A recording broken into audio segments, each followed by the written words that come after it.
What is up, you guys? My name is Austin Marks and welcome to my YouTube channel. For those of you who don't know me, I am currently a respiratory therapist who is pursuing the physician assistant career path. So on my channel, I make videos about respiratory therapy, the schooling, what it's like working as a respiratory therapist, and I'm also talking about PA in my YouTube channel. So I'm talking about getting into school, and then once I actually become a physician assistant, I'm going to be talking about what it's like working as a PA. So if you guys want to see more of that, make sure you like and subscribe. So getting into PA school is very difficult, it's very competitive.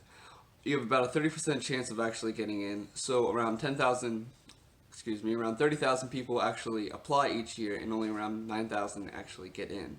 You need to make sure that you show your worth and that you're valuable for the PA program that you're applying to.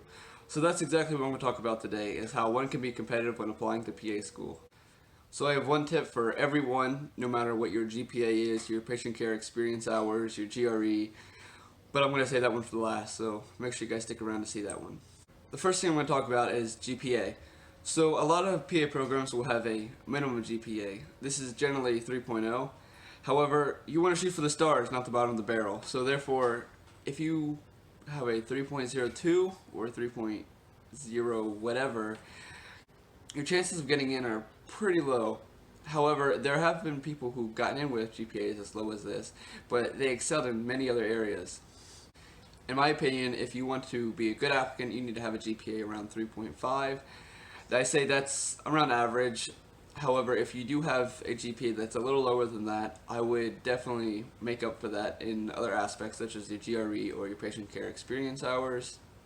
And then if you do have a pretty high GPA, maybe you don't need as many patient care experience hours.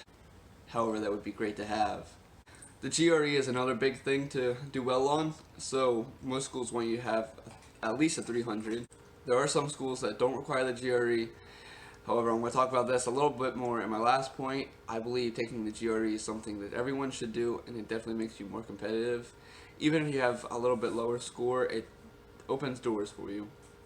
Now, there's also a new thing coming out called the PACAT.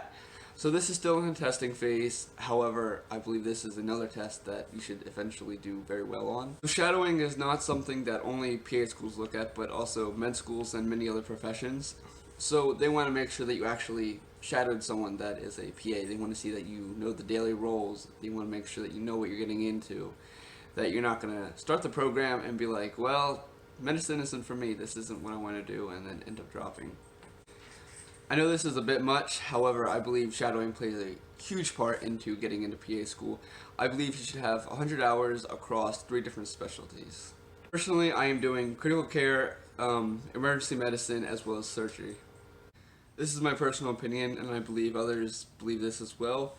But patient care experience, I believe you should have tons of experience. So I believe experience trumps everything.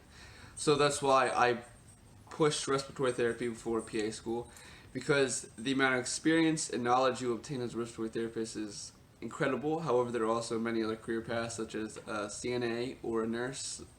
However, the magic number for patient care experience hours that I believe you should have is at least 1,000. That's 6 months of full-time employment. However, if you do part-time as a CNA or anything like that, throughout school that adds up pretty quickly. So for me, I am working full-time while going to school, finishing my bachelor's. Full-time work is 2,000 hours a year, so that roughly I will have around 3,500 when I apply, something like that. Many people also don't realize how big their personal statement plays a role. So your personal statement is, why do you want to become a PA? So you have 5,000 characters for this, including spaces and periods and all that other junk. Well, anyway, this is your time to shine. This is why you want to become a PA, and there are great sources out there such as My PA Resource, who will help you form that personal statement and make it very unique to you. They will help critique it and form it into something that is a masterpiece and PA schools will love. I know many people that have done this and they've gone through this program and they've gotten accepted, so I highly recommend My PA Resource. I'm going to be making another video talking about personal statement and all that in general. So another great thing is letter recommendations. So I actually went to a PA conference, and one of the administrators or board members for the one PA program. He actually made a funny comment about this. He said that even Satan could get 3 people to write him a letter. So, therefore, yes, letter recommendations count. However, they need to be personal. So I got kind of lucky on this. So the number 1 school that I'm looking at and the PA that I am shadowing, he actually knows the 2 board members, the one who runs the program and one who is just the teacher there who's on the board. Well, they were actually both his students at one point, so that's a pretty neat thing. I also think that if you want to be competitive, you also need to be very prepared. So I have a few books here, such as the Physician Assistant School Interview Guide by Savannah Perry. Definitely recommend you guys pick that one up. I have the How to Ace the Physician School Interview. Definitely another must-have. And then probably the most important book that everyone should have is the Application Manual of Physician Assistant Programs. Now this is the one of 2018. Now this book has every single program in the United States for this year, and it gives analytics about prerequisites, minimal GRE, the minimal GPA, minimal healthcare experience hours, if you have any shadow hours. It tells how much the program costs, how long the program is. It talks about the stats for the last year or the previous year before that. So like this one here, it says that the class was 48% male, 52% female. The overall GPA was 3.48. The science GPA was 3.41. The average age was 27. And then sometimes it goes into a little bit more detail about what the class had, such as experience hours, anything like that. So it also talks about the PANT scores for the last year or so and what their percentage of passing is. It also talks about how it breaks down the programs such as didactic and clinical year. This book here is definitely a must-have. I also recommend getting a notebook and just jotting down all your pre-PA information just to be more competitive. That way, if you have a question about anything, you can always look back.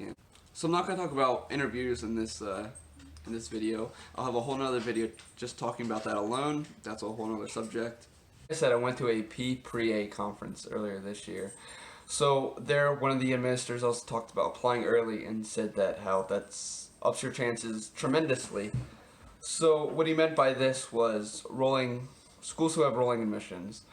So basically 1,000 people will have a ticket to get into a movie or get into PA school. They'll only give the first 200 a chance to get in. However, they only accept 30. So therefore, it's basically first come, first serve. So say you're number 198, you have a chance of getting into the movie. However, if you are number 964, you do have no chance at all of getting into the movie. Even though you have a ticket, you're a perfect candidate. You may even be a better candidate than the earlier guy. However, he applied earlier than you. He got in first. So therefore, boo-hoo, you're out of luck. So that's another huge tip, is definitely apply early. So I would say May to June. I would say May to June is definitely the time to apply.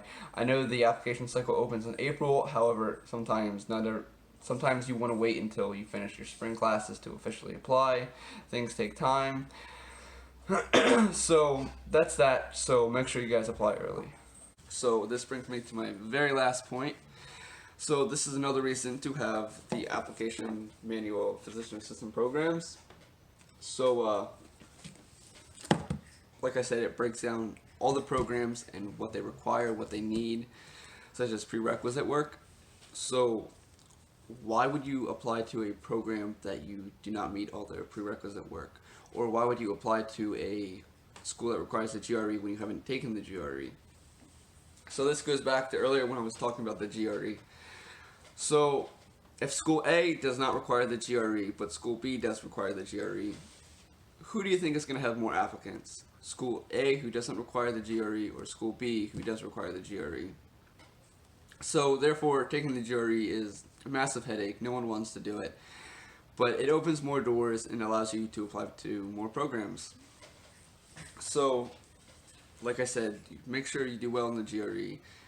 Make sure you actually take the GRE, and make sure you finish the prerequisite work for that particular school. So another thing is to make sure that you actually look at the school and their past stats. So if you have a GPA of 3.5 with maybe 1,500 patient care experience hours, you're not going to apply to a school that has a GPA of the last class of 3.7 with 4,000 patient care experience hours. You're just not competitive in that situation. However, if you apply to a school who had a GPA of 3.43 with a minimum of 500 patient care experience hours, you're looking pretty good right there. So that's definitely something to look at, is just to apply to schools where you're competitive. Why would you apply to a school when you know you're not going to get in, when there are 5,000 applicants and they only accept 30 students, but yet you think you're competitive? That's just a waste of money in my opinion. So that pretty much sums it all up. So make sure you get tons of shadow experience, you work in your GPA, you get as much patient care experience hours as you can. You apply to the correct school, you do your homework, you make sure that you know what you're looking for, what you want out of PA school. I'm also going to be making another video about interviews as well as a personal statement, like I said. So that pretty much sums it up. If you guys have any questions, leave in the comments, and I'll see you guys in the next one.